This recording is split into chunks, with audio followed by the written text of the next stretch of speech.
Hey, Tech Ninjas here. Hope you're having a good day today. So today we're looking at how to clear your cache in Hostinger.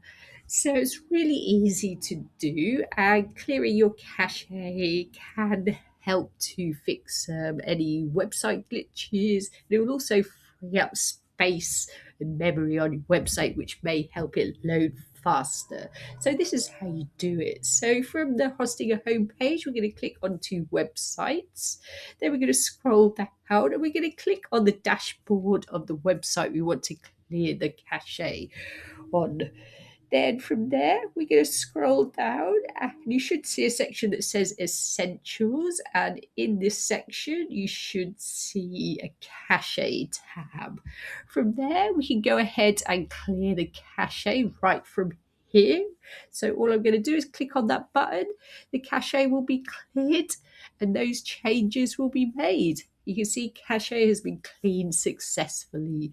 I hope that was helpful. Please like the video and subscribe. I will see you soon.